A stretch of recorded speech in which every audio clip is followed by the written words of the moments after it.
A médica Ana Tereza Oliveira está aqui com a gente e ela vai conversar com a gente tudo sobre a gravidez gemelar. Bom dia! Bom dia, tudo bom, Prazer. Edna? Prazer. Vamos sentar, toda Tudo de bom? lilás, minha cor preferida. Olha aí. Eu sempre tenho essas coincidências quando eu apresento o programa para Vanusa. A gente tem sempre uma conexão muito boa com os entrevistados. É verdade. Isso. E nós vamos falar agora com você sobre um assunto que está todo mundo aí comentando, que é a gravidez gemelar, né? A gente já acha curioso a gravidez de gêmeos, né? Aí falar gêmeos univitelinos também já caiu na boca do povo, todo mundo sabe mais ou menos, né, o que é. É na mesma placenta, vai ser igualzinho. Tem aqueles que são diferentes. E agora essa curiosidade. Para mim, fui ler sobre o assunto, muito diferente mesmo. Queria que você, então, abrisse aqui a nossa entrevista explicando já o que é essa gravidez gemelar, que pode gerar aí duas crianças até ao mesmo tempo de pessoas diferentes. Sim, pronto. A gravidez gemelar, ela na verdade é o que a gente tem popularmente conhecido como a gravidez de gêmeos, Sim. né? Então sejam 2 embriões, 2 fetos, 3, que vai ser 2 bebês, ou Isso. 3 ou até mais, que é mais raro. Então, como é que isso acontece? A gente tem aqueles famosos casos dos bebês diferentes ou dos bebês iguais, que é o que mais chama a atenção pra gente. Porque todo mundo, quando fala gêmeos, já acha que, não, é Já igualzinho. acha que tem que ser no igual. início era assim, né? Há anos atrás a gente achava que... Exatamente. Era assim. Hoje a gente sabe que podem ter características diferentes, né? Isso, e podem ter características diferentes, porque na verdade, para a pessoa ter uma gestação de gêmeos, isso pode acontecer de duas formas. Isso pode acontecer porque a paciente teve mais de uma ovulação durante aquele ciclo menstrual. Então, normalmente, como é que acontece? A gente libera um óvulo quando no período ali do ciclo menstrual, quando encontra o espermatozoide fecunda, e assim é gerado a vida e formado um feto. Então, tem algumas mulheres que ao invés de liberar um, vão liberar 2, ou até 3, né? Mas o mais comum que a gente sabe é 2. Então, quando liberam 2 e os outros 2 espermatozoides encontram esses 2 óvulos, assim ocorre a gravidez de gêmeos e de gêmeos diferentes. Então, nem sempre vão ser aqueles gêmeos iguaizinhos. E já para acontecer essa gestação dos gêmeos iguais, vai ser já diferente. Ocorre a fecundação de um óvulo mesmo com um espermatozoide. Então, como se fosse uma gravidez normal, comum, e esse embrião que depois vai se dividir. Então, como é o mesmo ambiente genético e esse embrião se divide, formam gêmeos iguais. Olha aí. E nós ficamos sempre... vocês estão vendo aí? Acho que vocês estão vendo aí no telão, né, Marcelo? As imagens, a gente tem sempre curiosidade, porque a mulher, quando ela fica grávida, ela tem esse desejo e ela sabe que é gêmeos, aí já vem uma outra curiosidade. São 2 meninos? São 2 meninas? Pode ser um casal? Também tem essa coisa do sexo, né? Isso. Então, o que é que acontece? Quando eles são iguais, ou seja, quando ocorre essa fecundação e depois o próprio embrião se divide, obrigatoriamente vai ser do mesmo sexo. Sim. Porque é o mesmo material genético. Então, certo. Ou vão ser 2 homens ou 2 mulheres. Sim. Diferente daquela outra forma que eu disse, quando ocorre 2 ovulações, que vão ser bebês diferentes. Sendo bebês diferentes, aí podem ser de diversas formas. 2 homens, 2 mulheres ou o casal. Pronto. E aí nós temos uma outra curiosidade agora, que é a que a gente estava falando no início do programa, porque todo mundo fica curioso e está curioso com um assunto que está bombando, como vocês dizem, né, hoje. Então, que é um caso que aparece numa série ou numa novela, acho que é uma série, né, Marcelo?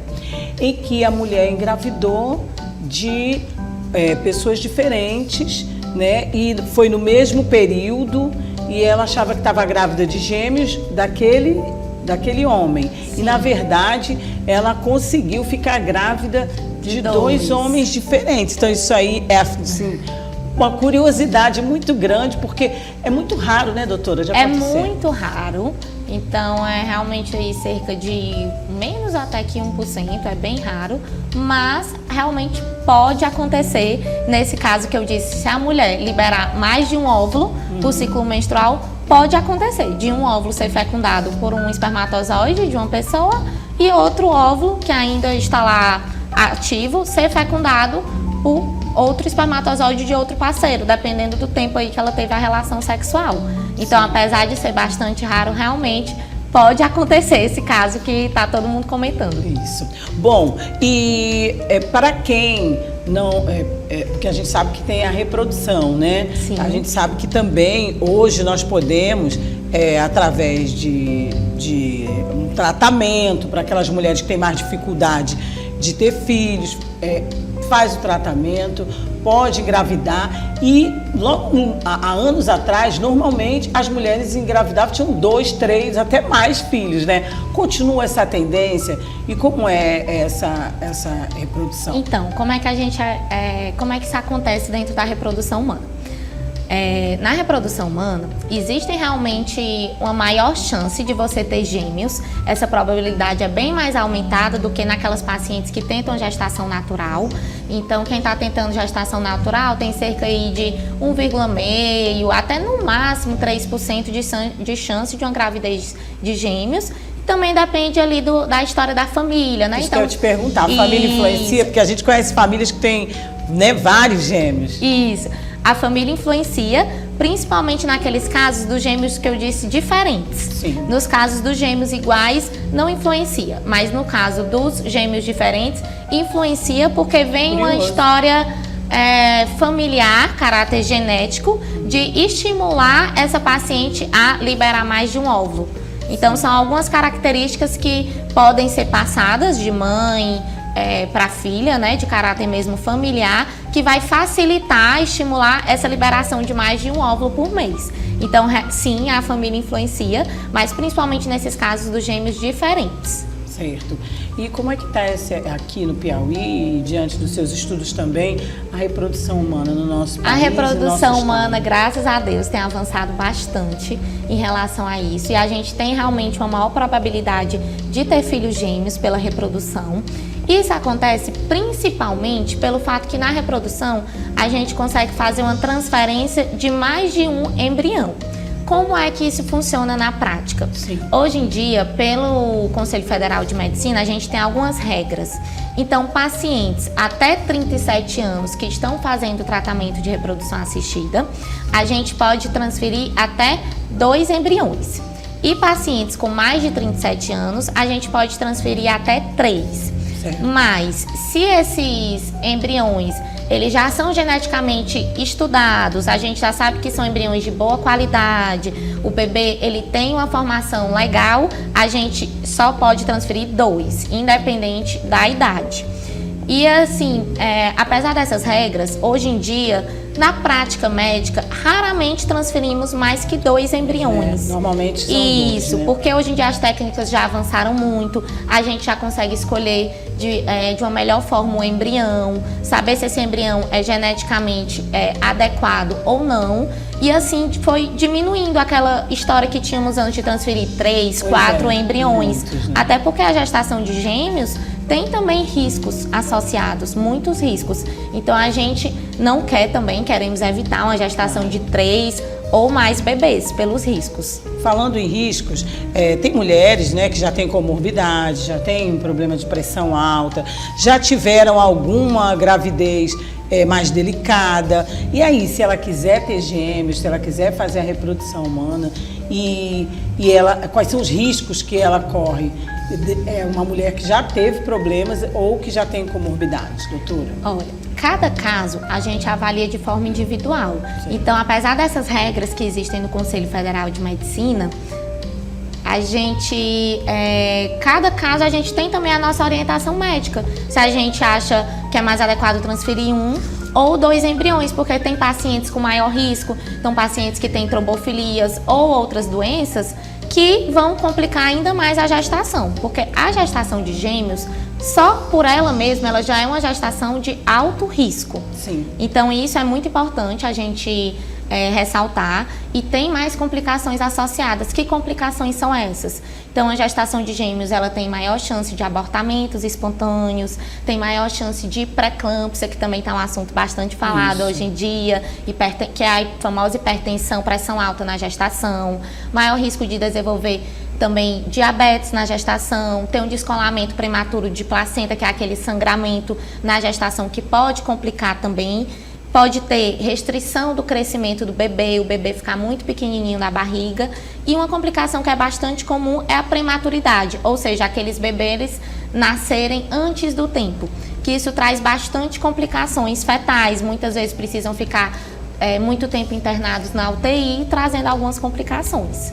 Bom, doutora, para fechar nossa entrevista, para essas mamães, para essas famílias que estão nos assistindo, como é que a gente deve fazer quando realmente tem dúvidas e quer ter gêmeos, né? Já tem filho ou não, mas quer ter gêmeos, tem esse sonho de ter gêmeos. Então, a paciente que tem o sonho de ter gêmeos e chega pra gente com esse sonho, a gente, realmente, pelas técnicas de reprodução humana, a gente consegue aumentar essa chance, mas a gente sempre conversa com ela que a gente não pode garantir. Para não frustrar, né? Exatamente. Então, isso não é uma garantia, muito pelo contrário. Até porque, pela técnica de reprodução, a gente não pode dar aquela certeza do resultado. Então, mesmo a gente transferindo mais de um embrião, a gente pode ser que se implante os 2 embriões e tem uma gestação de gêmeos, pode ser que só se implante um embrião desses 2 e pode ser inclusive que não se implante nenhum. E a gente tem que ser bem verdadeiro e bem realista com a paciente, passando para ela todas as informações e sempre garantindo, explicando para ela que não podemos garantir ou confirmar em nenhum momento que essa gestação realmente vai ser de gêmeos. Pronto. E eu gostaria então que a doutora deixasse suas redes sociais, porque tenho certeza, porque é um assunto complexo, não dá pra gente entender tudo assim nesse bate-papo. Tenho certeza que a Vanusa vai lhe convidar outras vezes para outros temas e para esse. Mas eu gostaria que a doutora deixasse aí suas redes sociais, seus contatos, para que a nossa audiência pudesse esclarecer mais algumas dúvidas se tiver. Pronto, vocês podem entrar em contato pelo Instagram, é @doutoranatereza. Também faço atendimentos na clínica Pro Mulher, que fica na Frei Serafim. Então, qualquer dúvida relacionada à ginecologia ou à reprodução humana, eu estou disponível para ajudar vocês. Olha aí, já estão perguntando aqui sobre congelamento de óvulos. Olha aí, outro assunto bastante interessante. Né? Mas só para... Eu sei que ela já deu até o endereço dela das redes sociais, mas a gente também avançou muito na questão dos óvulos congelados. Com certeza, avançamos muito. E hoje em dia, como a gente está cada vez mais, a vida social da mulher, ela está mais ativa, a mulher está procurando mais trabalho, está deixando para engravidar cada vez mais tarde, o congelamento de óvulos ele está cada vez mais oportuno e mais interessante para a gente, porque aí sim a gente consegue não se preocupar com os óvulos congelados, a gente não tem aquela preocupação maior em relação à idade de engravidar, né? A gente parou ali no tempo. Então, se você congelou os óvulos com 33 anos, por exemplo, é como se a gente tivesse parado no tempo dessa idade e aí ficasse um pouco mais tranquilo para engravidar mais na frente, sem essa preocupação. Que beleza.